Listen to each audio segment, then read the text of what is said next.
Part A. Civil Procedure Rules. Alistair Hannah, a barrister, is talking to a visiting group of young European lawyers. All cases concerning goods, property, debt repayment, breach of contract, with some exceptions such as insolvency proceedings and non-contentious litigation, are subject to civil procedure rules. The rules, which came into force in 1999 in England and Wales, made radical changes to civil process in the County Court and the High Court.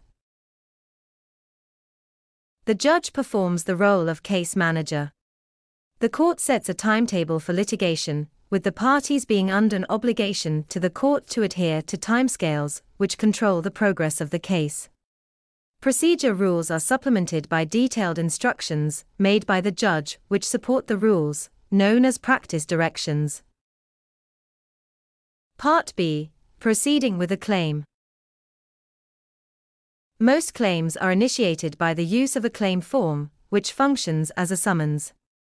The claim form can be used for different types of claim, for example for specified or unspecified monetary sums, or for the claimant to ask the court to make an order.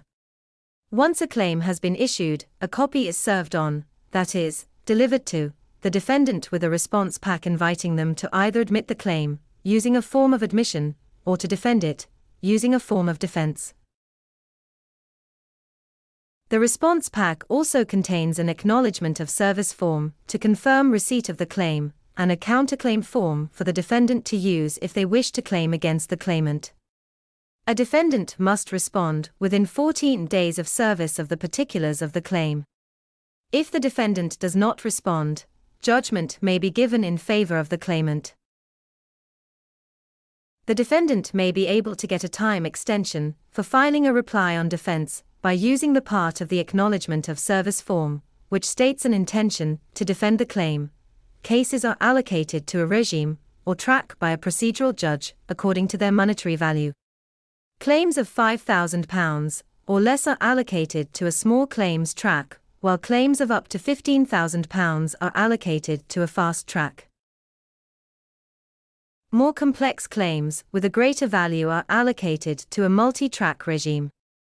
Fast-track directions might include disclosure, where the claimant tells the defense of any relevant documents in their possession.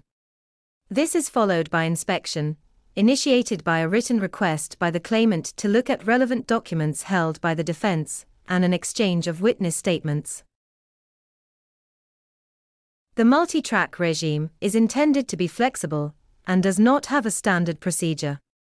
In all regimes, parties are encouraged to settle their differences, and for this purpose a stay in proceedings, that is, a temporary halt, may be agreed. Case management conferences are often conducted by telephone and give parties the opportunity to review the process and make decisions. If a defendant is ordered to pay by a judge and fails to do so, the claimant can enforce the judgment in the magistrate's court. Note: the reforms to the civil procedure rules led by Wolf in 1998 included the following changes in legal language: claim form, formerly known as a writ of summons; specified, formerly known as a liquidated claim, a fixed monetary sum; claimant, formerly known as a plaintiff.